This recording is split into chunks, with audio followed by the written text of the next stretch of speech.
Bonjour et bienvenue, je suis Anne-Marie Cunier et je suis ravie de vous recevoir dans le podcast Learn and Enjoy. Dans chaque épisode, je vous propose d'analyser les usages et technologies du digital learning qui permettent de créer une expérience apprenant engageante et efficace. Avec des experts et professionnels du monde de la formation et de l'éducation, nous décoderons ensemble les bonnes pratiques qui marchent et les outils et méthodes qui permettent de transformer l'expérience d'apprentissage pour créer un effet waouh auprès des apprenants. Laissez-vous inspirer ?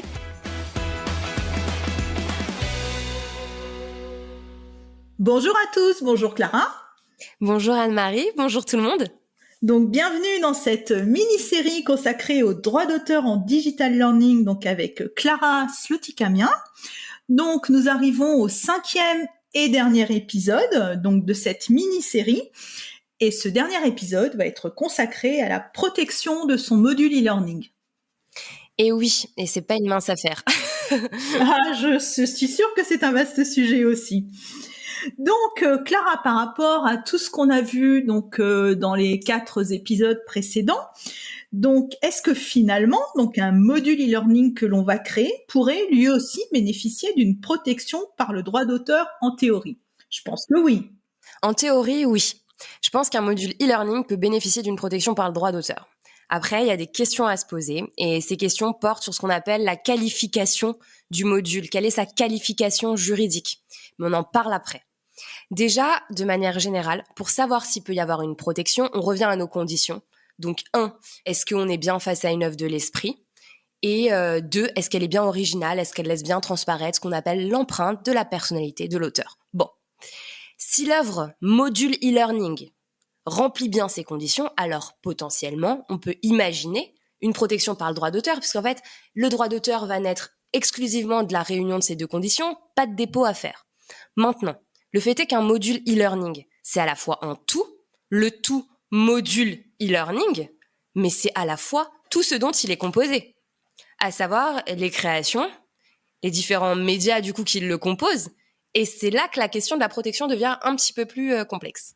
Mais justement, j'ai déjà entendu parler d'œuvres de collaboration, d'œuvres collectives, d'œuvres composites, surtout quand j'étais en master, donc avec mes cours de droit. Donc, selon toi, un module e-learning, c'est une œuvre comment ? Alors, vaste question, vaste réponse. Selon moi, le module e-learning entre dans la catégorie des œuvres qu'on appelle les œuvres multimédia. Parce qu'il va regrouper sous forme numérique plusieurs éléments, tels que du texte, de la vidéo, du son, qui a une interaction qui est possible et que ça fonctionne sur logiciel.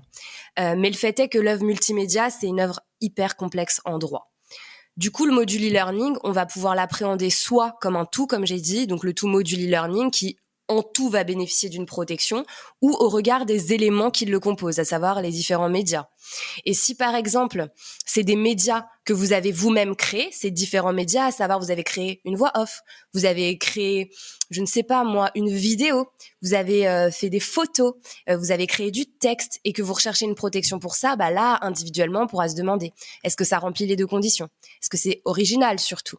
Donc, la question, ça va être surtout comment on va appréhender la protection ?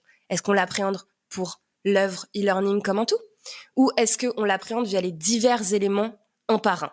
Il va falloir aussi garder en tête que les modules sont tous différents, dans leur processus de création notamment, et puis dans leur rendu final. Et ça va jouer sur la question de savoir qui serait le ou les auteurs ici. Parce qu'on sait que dans la conception d'un module e-learning, on a une multitude d'acteurs qui peuvent entrer en jeu.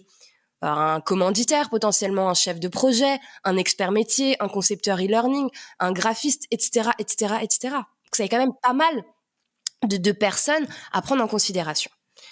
Donc bon, premièrement, si on imagine une protection des éléments du module 1 par A, bon, eh bien ça va, on est OK, on va protéger d'un côté une musique, un texte, une image, ces éléments vont bénéficier dans leur coin chacun de la protection par le droit d'auteur avec les règles qui leur sont propres. OK. Si par contre on cherche à protéger le module en tant que tel comme un tout, c'est là qu'on va se poser les questions que tu nous as soulevées, plutôt les qualifications que tu as soulevées, Anne-Marie. On pourra se demander, est-ce que c'est une œuvre de collaboration ? Parce que l'œuvre de collaboration, par exemple, elle est définie comme une œuvre à laquelle plusieurs personnes ont concouru. Ok, donc plusieurs auteurs. On pourra se dire, mais est-ce que ce serait pas plutôt une œuvre collective ? L'œuvre collective, c'est l'œuvre qui est créée sur l'initiative d'une personne ou d'une société qui va l'éditer, la divulguer sous sa direction et dans laquelle on va pas pouvoir distinguer les diverses contributions. Ok, est-ce que ça rentre dans cette définition? Bon. Ou est-ce que c'est plutôt une œuvre composite, c'est-à-dire une nouvelle œuvre qui intègre des œuvres préexistantes? Parce que on a notre nouvelle œuvre module e-learning, mais on a intégré, on est d'accord, potentiellement des choses qu'on a été chercher, des médias qu'on a trouvés dans des banques de données, etc. Alors là, plein de questions. Donc tout ça, je vous ai dit, c'est la question de la qualification. En droit, qualifier, c'est faire entrer un élément dans une case juridique pour qu'on applique un régime et donc qu'on sache quelles sont les règles qui correspondent.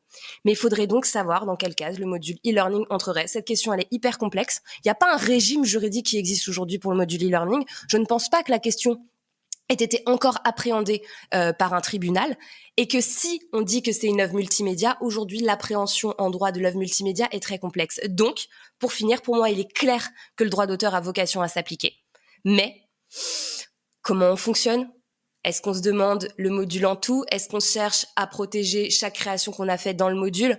Je pense que le plus simple, déjà, avant toute chose, c'est de se dire, j'ai réalisé des médias, j'ai créé des choses une par une, j'ai fait une vidéo, j'ai écrit des textes, j'ai enregistré ma voix, peu importe, j'ai pris des photos. Là, c'est bien de vous demander, ok, tout ça, il y a un droit d'auteur, potentiellement c'est à moi. Qu'est-ce qui va se passer pour la suite? Comment je vais faire pour bien me protéger? Parce que on part du principe que c'est protégé par le droit d'auteur, je vous le dis, on part toujours de ce principe. Et donc voilà, voyez les choses selon moi comme ça, parce que l'autre considération, elle est complexe, mais elle est hyper passionnante. Je pense que ça s'éclaircira dans le temps, en fait. Oui, c'est un vaste sujet. On pourrait en parler pendant des heures et des heures. Mais, euh, mais justement, donc, lorsqu'on est concepteur d'un module e-learning et qu'on travaille par exemple pour un client ou pour une entreprise et qu'on veut protéger son œuvre, son module, est-ce que tu conseilles de faire éventuellement un contrat? Et dans ce cas, quelles sont les mentions à bien indiquer dans le contrat avec son commanditaire? Oui, en effet, je pense qu'il faut toujours passer par le contrat, qu'il faut faire attention. Dans le contrat qu'on passe avec son commanditaire, par exemple, bien accorder une attention à la propriété intellectuelle, aux droits d'auteur. Déjà, du point de vue des médias qu'on va utiliser, quand même. Est-ce que ces médias qui nous sont fournis par le commanditaire, c'est OK? Est-ce qu'il y a une décharge, en fait? C'est lui qui gère. C'est le commanditaire qui gère toute cette partie, nous les fournit et nous, on n'a rien à voir sur la question du droit d'auteur. Est-ce que finalement, c'est des médias qui vont être créés par une tierce personne? Et est-ce que tout est réglé? Est-ce que c'est en direct avec nous? Est-ce que ça passe par le commanditaire? Donc si ça passe par le commanditaire, on aurait tendance à dire que c'est lui qui est en charge du contrat, mais si c'est directement nous qui sommes en charge justement parce que c'est comme ça que ça a été voulu, faites bien attention, vous n'allez pas pouvoir prendre les médias du graphiste, les mettre dans votre module et les livrer à votre commanditaire si vous n'avez pas l'autorisation. Et puis pour quelle exploitation? Voilà. Est-ce que finalement on a bien respecté éventuellement les licences qui nous ont été accordées par les banques de données? Donc n'hésitez pas, quand vous récupérez des médias, à peut-être vous faire des notes pour savoir où est-ce que vous avez été, pour si à la fin vous avez besoin de faire un check, aller vérifier ce qui était autorisé, est-ce que c'est OK, pas OK, et puis se demander si tout est en place concernant les droits d'auteur. Donc déjà dans ce sens, OK. Et puis parce que si vous n'avez pas de commanditaire du tout, par exemple, et que vous réalisez un module de A à Z, dont vous êtes l'expert métier, et que vous décidez, par exemple, ensuite de vendre ces modules, c'est sur vos épaules, c'est sûr. Donc là, vous n'avez plus la barrière éventuelle du commanditaire qui, sur les épaules de qui pourrait reposer ces questions de droit et de contrat. Donc là, c'est les médias que l'on a utilisés. Et puis, c'est maintenant la question de le module une fois réalisé. Si vous avez créé des médias et que vous pensez potentiellement qu'il peut y avoir une protection par le droit d'auteur, on part du principe que oui, et vous allez devoir finalement autoriser le commanditaire, in fine, à exploiter ces médias. Vous êtes d'accord? Donc, vous allez devoir faire un contrat. Donc, dans un sens comme dans l'autre, j'utilise ou j'ai créé, il y a le contrat derrière. Toujours cette question, est-ce que je vais vers une licence? J'autorise l'utilisation? Est-ce que je vais vers une cession? Je donne la propriété de mes droits? Et voilà, maintenant la question de quelles sont les mentions à mettre. Je peux pas vous les lister. Je peux pas vous les lister parce que je peux pas faire ça, ce serait pas bien. Il faut vraiment que vous alliez vers un expert, parce que les mentions, elles sont tellement précises. Faut savoir en droit d'auteur que tout ce qui n'est pas cédé est conservé. Donc ça peut vous mettre en difficulté vis-à-vis de médias que vous utilisez, ou ça peut être conflictuel vis-à-vis de ce que vous pensez avoir autorisé ou pas. Bien sûr, il y a des mentions type la durée, le territoire, mais là où c'est très complexe, c'est quand vous listez tout ce que vous autorisez. Parce que je vous ai dit, tout ce qui n'est pas autoriser et conserver. Donc, je ne peux pas rentrer dans les détails, je peux juste vous dire qu'il y a 2 types de contrats, la licence ou la cession. Faites attention dans un sens comme dans l'autre, que vous réceptionnez les médias que vous allez utiliser ou que vous ayez fait des créations. Faites attention à tout ça. Et puis, entourez-vous de personnes expertes parce que, quitte à un jour vous faire délivrer un template que vous allez réutiliser parce que c'est quand même votre métier. Donc, ça fait partie des documents à avoir, à conserver et c'est génial. Mais voilà, soyez très attentifs. C'est assez précis le droit d'auteur. Ah bah merci Clara. Donc, ce que je retiens, c'est le template pour le contrat donc de cession. Et je rajouterai aussi éventuellement par rapport à ce que tu as dit sur les médias, c'est éventuellement se faire un petit tableau à chaque fois avec les médias que l'on ajoute dans son module et en indiquant à chaque fois le type de licence ou quels sont les droits attachés, etc. pour les avoir toujours en tête et éviter d'aller rechercher. Ah mais c'est une super idée. On peut même ajouter une colonne en se demandant qui est en charge, commanditaire ou nous. Et comme ça. Et non, mais c'est une super idée ce tableau. Super, bah je le ferai aussi pour moi. Ben écoute, ce sera le mot de la fin donc de cet épisode, mais aussi de cette mini-série. Un grand merci à toi Clara pour cette mini-série donc sur les droits d'auteur en digital learning de vraiment très grande qualité et vraiment très riche. Bah merci à toi, franchement, j'ai été ravie de participer à ces 5 mini-épisodes. Ça a été un plaisir pour moi de les préparer et puis de répondre à tes questions. Merci Anne-Marie.